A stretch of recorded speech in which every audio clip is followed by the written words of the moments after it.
You are listening to the Critical Mass Radio Show, Orange County's business talk show, focused on exploring topics of interest to CEOs who are leading middle market companies. With your host, Richard Franzi. Welcome to this edition of Critical Mass Radio Show and Podcast. I am your host, Richard Franzi, and this is podcast episode number 1180, and our interview 1494.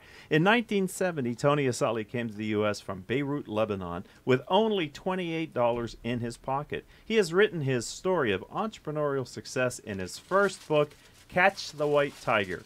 I've asked Tony to come here, and he's been invited to discuss the origin of this term, White Tiger, and the impact it has had on his journey. Tony, welcome to Critical Mass Radio Show and Podcast. Thank you very much for having me. It's my pleasure. Why don't we talk a little bit about what's the main idea of your book? The main idea is to always look for hidden opportunities and capitalize on it. Opportunities, that's what I call the white tiger. They are rare and hard to find. So this is your story of your entrepreneurial success, right? So when did you first identify your success tied to this idea of these hidden opportunities, what you now call a white tiger? I was 16 and a half in Beirut, Lebanon, and I was working in the men's clothing store, and I looked at magazine and I saw the Wrangler jeans, which we did not have any jeans in Beirut, Lebanon at that time. And then that was my first white tiger. I reached out to a broker in New York, and I brought the Wrangler jeans to Beirut, Lebanon for the first time. At 16 years old? At 16 years old. Did you call it a white tiger at that time, or did you just think, hey, I'm a smart business person here? No, I just was making money. Right? Yeah, just trying to make a buck, huh? Yes, sir. Yeah. Okay. And it was beautiful then. I came to America, and I was 17. Why did you leave Beirut to come to America? Because my parents recognized that there was a civil war about to start. So since I was the oldest, my dad said, you should go to America. He got me a visa. I said, once you settle, bring us over there.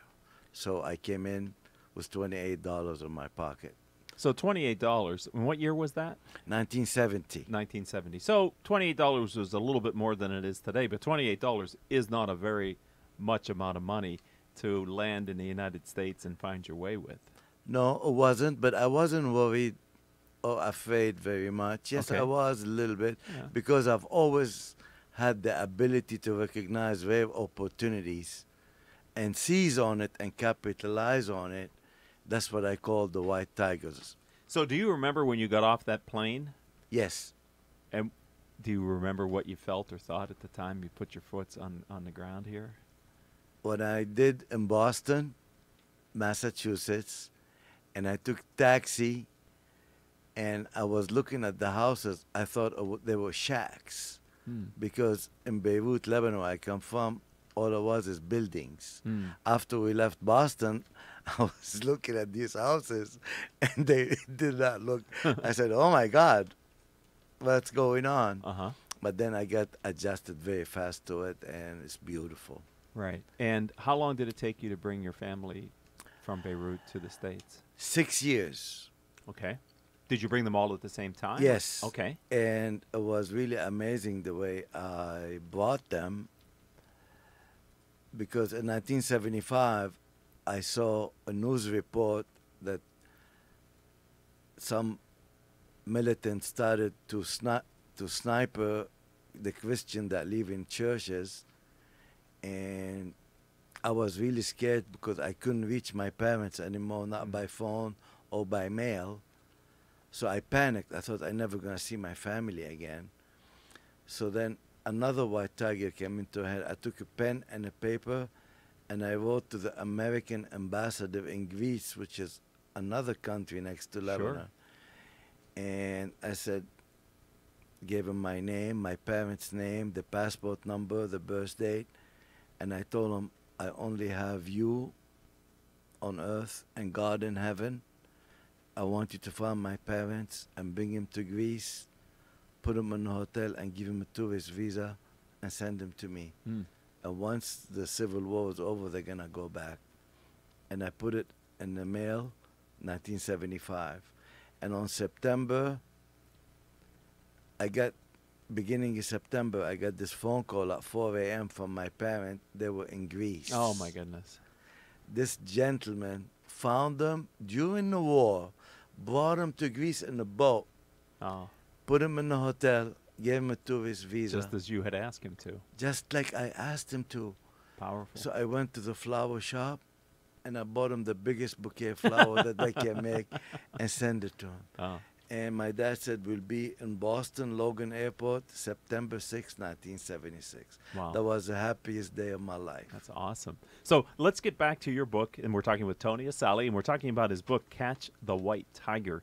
What was the inspiration for you chronicling your life story as an entrepreneur? What was the inspiration for this, Tony? The inspiration is I wanted to share my talent and the ability to help others so they can recognize the opportunity, that hidden opportunity that people don't see. I wanted to share that with them, and I want to change their life, and I want to inspire them so they can find that opportunity and capitalize on it. We were talking a little bit before the show about how many people are responding to your book. So could you just give us a sense for what's been the response since your book came out?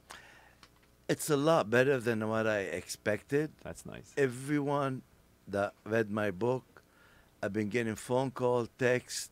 They couldn't put it down. They got inspired. It changed their life. They look at the world different now. They see it as one big opportunity, and they started to buy more books to share with their friends, relatives, especially the teenagers and the college graduate, because they do not want them to be afraid. They want them to spend more time with the creative side and less time with the inner critics. Well, I think it's human nature that sometimes the things that we desire the most, we're afraid to try, fearing that we might fail. Does that make sense? Yes, sir, it does. That's why they need to read my book, because they will spend more time listening to the creative side and less time with the inner critics. And we all have them. We all have them. Right, right. Every day. Right, and I think I can only speak for myself, but if I look back and I have regret, it's around the things that I really wanted to do that I didn't have the ability or desire or belief that I could do it, and more than the things that I tried to do and I failed. I mean, I think so. Your book is inspiring people to have less regret over time by actually taking that step and trying. Right? Yes, and I will share that with them. And I will change their life, and they will be inspired by reading the book. So I was going to ask you your target audience. That's a question I always like to ask the authors who write books. So when you were writing this book, who did you have in mind specifically that you wanted to read this book? The working force, the men and women, and the rising generation that are afraid to move forward. I wanted to inspire these people and show them and share that talent so they can find their own white tiger, which is a hidden opportunity, and go and grab it and capitalizing on it. Have you found in your life the more that you've tried these ideas, the more easily it's become to try other ideas? Does it build momentum for you? It does build momentum, and it gives you more courage, and you'll be so happy and successful beyond your wildest dream. Thus, don't stop. Keep going after that hidden opportunity. And by reading the book, I will share that talent with you. Okay, so the white tiger is the hidden opportunity that can be transformative, or something that can be that you really want to do that you're not confident in doing. Is that correct? Correct. Okay. And when you identify the white tiger, what advice would you give to a young person to take that first step? In our peer group meeting today, we talked about changing behavior, and many times the hardest thing to do is the first step. What advice do you give them as far as the getting over the inertia of not doing anything or listening to that inner critic? Just do not be afraid and go after it and get it, because your inner critic is going to tell you you have a lot to lose. Don't try it. You can waste your time, waste your money, even your life. But your creative side is going to tell you, be bold, take a chance, go for it, and do not be afraid. So you have a series of white tiger episodes in your life, and I know that one of them that I'd like you to share with my audience is your experience with the food hummus. Yes, Can you share that? absolutely. Thank you. At that time, in 1980, I was selling the finest clothes in the United States in Newton, Massachusetts. I was making over $150,000. So on Sunday, we went to church, and after church, we go down to the basement, have coffee and donuts with the parishioner and talk. And one gentleman that knew my dad in Lebanon, he said, it's really funny. You go to the supermarket, you find Mexican food, Italian food, French food, this kind of food, that kind of food, but there is no Mediterranean food. It's amazing. At that moment, I caught that opportunity, that white tiger. And the next day, on Monday, I called in work and told him I'm be late. I went to the printing shop. I printed the label for the hummus tahini, baba ghanoush, and the tabbouleh. And I called the lawyer, and I called the Cedars Mediterranean Foods, Inc. And I bought the little la machine and started to do it at my home. And I went to independent markets and kind of begged them to let me put the product in. And I told them, because I have a date, expiration date, if you don't sell it after the date, you don't have to pay for it. So they let me use the shelf. I said, I'll be back in a week. I only can make 48 containers because my wife would not let me she need to put food in the, in the refrigerator. Right. So I went to 4 stores. I put 12 in each. And I said, I'll be back in a week. But I couldn't wait a week. Sure. I went back in 2 days. At the first store I walked into, I didn't see my items. I said, oh, no, I'm done. So I went to the manager. I said, so I came to pick up the hummus containers that you have in the back, probably. He said, what containers? We ran out the same day. How much do you have in your truck? Wow. I said, 48. He said, go get them all.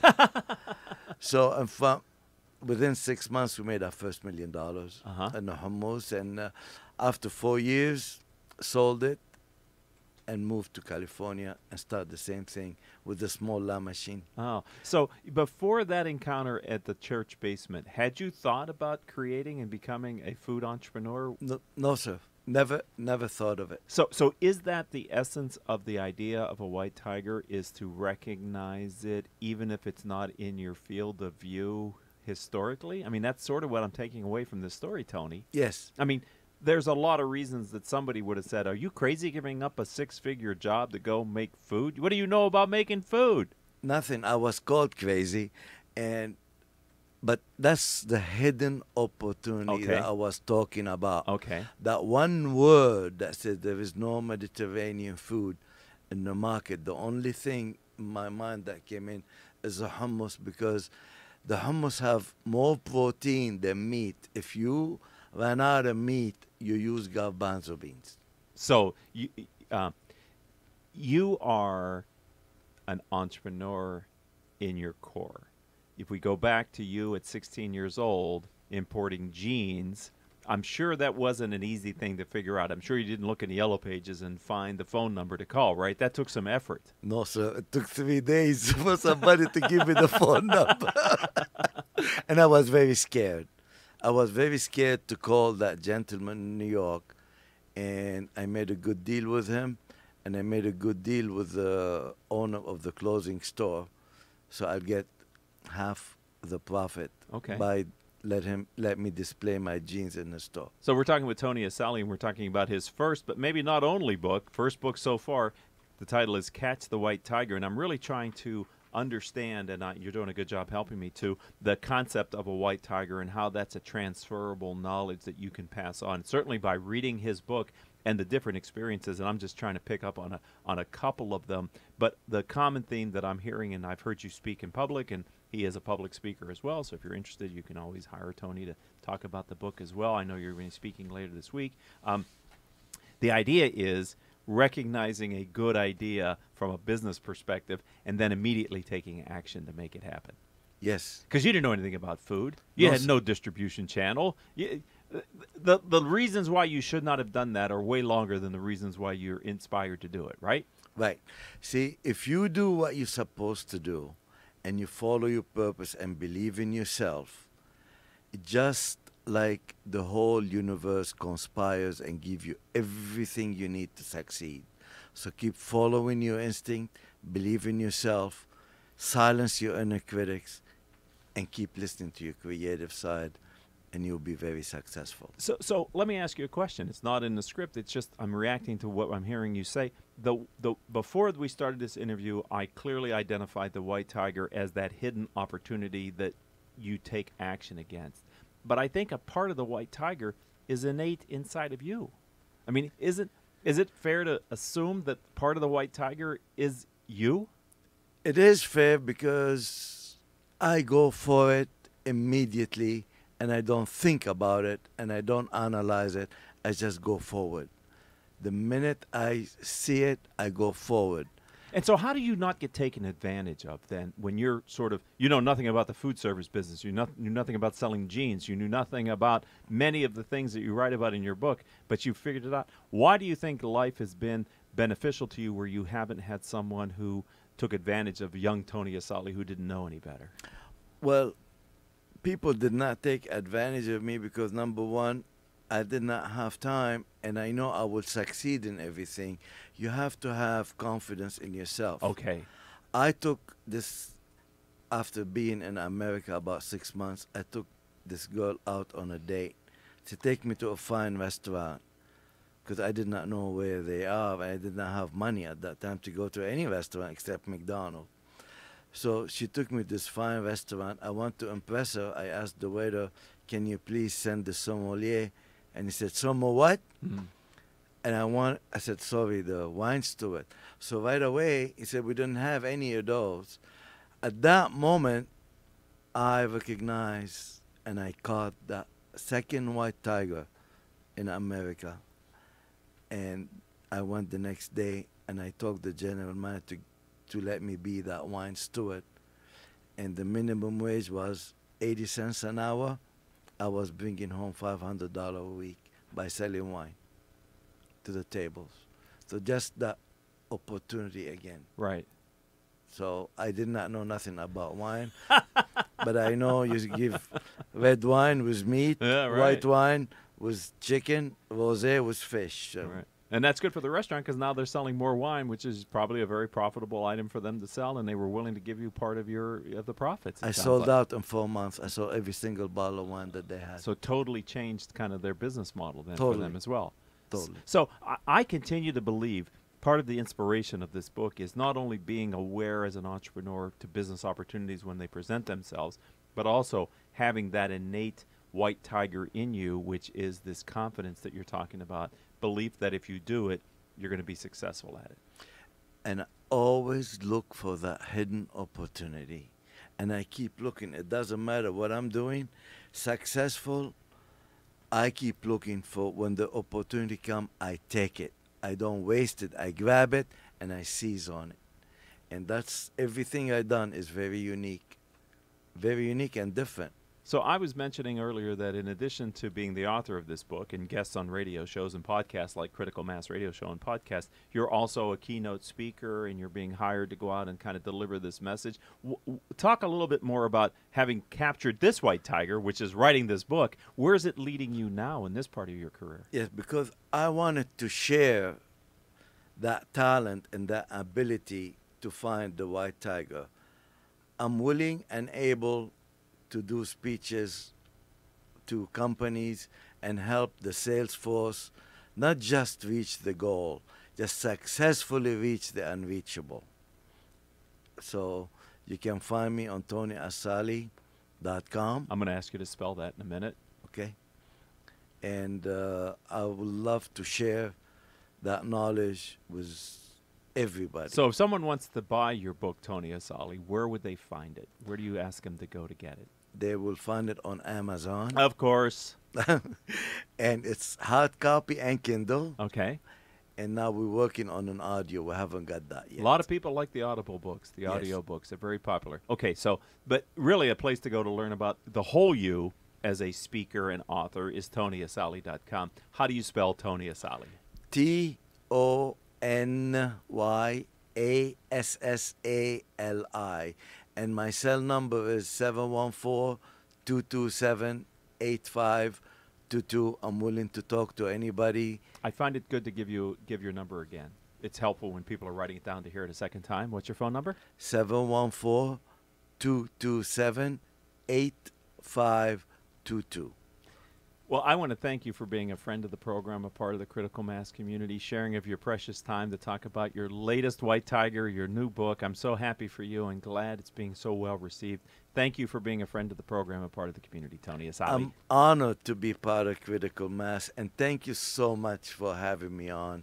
It's really a pleasure, Rick. Thank you so much. So I highly recommend purchasing Tony's book and reading it. I think it's great for people of all ages. I don't think it's just a good book for entrepreneurs, but clearly if there's a budding entrepreneur in your life, this book can inspire him or her to catch the white tiger. So thank you, my friend. Thank you. All right, I'd also like to thank our engineer for today, none other than Mr. Paul Roberts, and the three producers without whom I could not do this show each week, Joan Park, Crystal Nunley, and Haley Stern. If you'd like to connect with me on social media, let's start with LinkedIn. I'm Richard Franzi, Franzi. And until the next time I have a chance to speak with you, I hope all of your business decisions will move your company in a positive direction.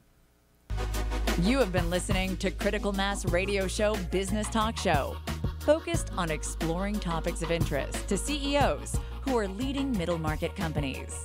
With your host, Richard Franzi.